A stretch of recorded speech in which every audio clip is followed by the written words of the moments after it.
सर्व माता भगिनींचं या व्हिडिओमध्ये परत स्वागत आहे। सर्व मित्रमैत्रिणींचं सर्वांचं या व्हिडिओमध्ये सहर्ष स्वागत आहे। आजच्या या व्हिडिओमध्ये आपण अत्यंत महत्त्वाची अपडेट आलेली आहे आणि ती अपडेट काय आहे आणि ही अपडेट बऱ्याचशा लोकांना बऱ्याचशा माता भगिनींना दिलासा देणारी आहे। त्यामुळे व्हिडिओ छोटा असणार आहे, व्हिडिओ शेवटपर्यंत पाहायचा आहे। अत्यंत महत्त्वाची अपडेट देणार आहे। अपडेट काय पहिलं ते समजून घेऊयात। बघा, देशाची सर्वात मोठी बँक असते त्या बँकेला आपण काय म्हणतो? रिझर्व्ह बँक म्हणतो। कोणती बँक म्हणतो? Reserve bank. आता झालं असं की रिझर्व्ह बँकनं आज थोड्या वेळापूर्वी एक न्यूज आलेली आहे आणि ती न्यूज सर्व वृत्तवाहिन्यांमध्ये पण आता जिकडे तिकडे पसरलेली आहे आणि ती न्यूज कोणची आहे ती मी सांगतोय तुम्हाला। बघा, इथे स्पष्ट लिहिलं आहे की देशाची बँक म्हणजेच कोणची? आरबीआय अशी एक बँक आहे की या बँकेनं संपूर्ण बँका नियंत्रित केल्या जातात। आता ही जी न्यूज आहे आपल्या लाडकी बहीण योजनेसाठी कशी महत्त्वाची आहे ते सांगतो बघा, आणि यामधून बऱ्याचशा लोकांचा प्रश्न पण सुटणार आहे। कुणाचा प्रश्न सुटणार ते पण बोलणार आहे बघा। तर आरबीआयने आज काय निर्देशन दिलेले आहेत, म्हणजे निर्देश असे दिलेले आहेत, म्हणजे गाईडलाईन्स त्याला आपण म्हणूयात। म्हणजे बाकी बँकांना, देशामधल्या संपूर्ण बँकांना आरबीआयचं म्हणणं ऐकणं लागतं।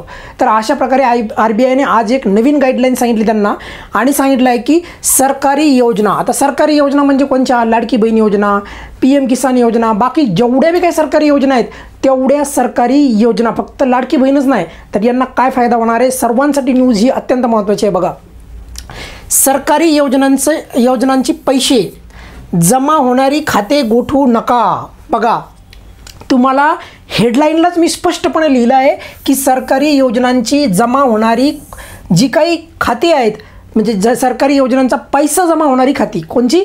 ज्याच्यामध्ये तुमचं सरकाराकडनं पैसे येतात ना, आणि ती खाते जर KYCच्या अभावी व्यवस्थित आहे का?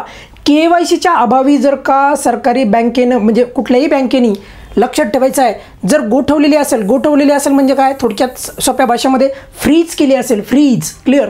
तर गोठवलेली जर असेल, बंद केलेली असेल दुसऱ्या भाषेमध्ये, तर अशा बँकांना आता आरबीआयकडनं नवीन निर्देश आलेले आहेत आणि याचा आपल्याला खूप सारा फायदा होणार आहे। आणि याचा दुसऱ्या भाषेमध्ये एकदम तुम्हाला समजेल या भाषेमध्ये विश्लेषण म्हणजे KYC नसली तरी पण खाते गोठवू शकणार नाही आता बँक, एक लक्षात ठेवा। म्हणजेच जर तुम्हाला कोणत्याही सरकारी योजनेचा जर लाभ येत असेल तर त्यासाठी तुम्हाला बँकेमध्ये पूर्वी KYC अत्यंत गरजेची होती, बरोबर।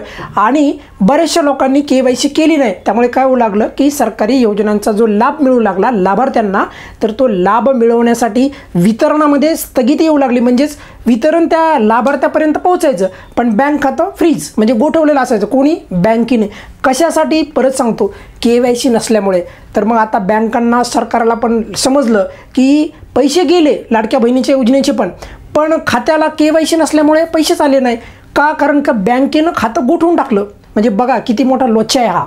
आणि आत्ता नवीन फ्रेश आजपासूनचा हा नियम आहे की जर तुमचं खात्यामध्ये KYC नसेल आणि यासाठी बँकेनं तुमचं खातं गोठवलं असेल, बऱ्याचशा लोकांचे गोठवले बरं का, किंवा फ्रीज झाला असेल, थोडक्यात बंद झाला असेल, तर अशा माता भगिनींसाठी अत्यंत महत्त्वाची न्यूज आहे की जरी KYC नसेल तर आता इथून पुढे कोणतीही बँक तुमचे खाते गोठवू शकत नाही।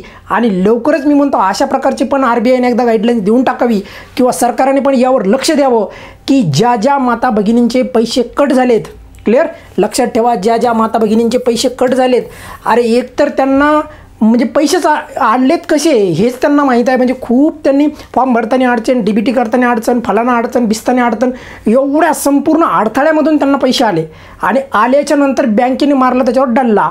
तर माझं असं मत आहे की येणाऱ्या टायमामध्ये सरकारने पण याच्यावर लक्ष घालावं की ज्या बँकेंनी माता भगिनींचे पैसे काटलेले आहेत त्या बँकेंना सरकारने चांगली चपराक द्यायला पाहिजे आणि त्यांच्याकडनं जे काही पैसे आहेत, जे पैसे काटलेत ना, म्हणजे वेगवेगळ्या की नाही तुमचं खातं इतक्या दिवसापासून बंद होतं, फलाना होतं, वेगवेगळ्या कारणानिमित्त त्यांनी जे पैसे काटलेत माता भगिनींचे ते पैसे त्यांनी वापस द्यायला पाहिजे।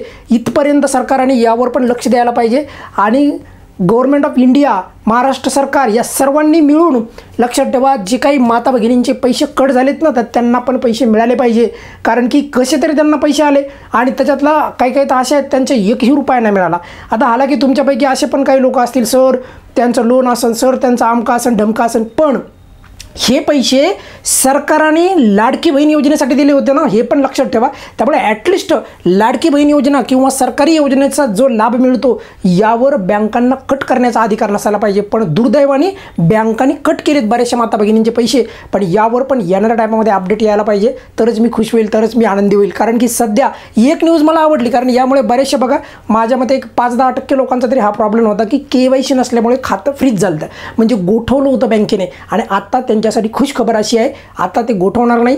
जर तुमचे गोठवले असतील तर ते परत तुम्हाला ते पैसे मिळतील. त्यामुळे काळजी करू नका.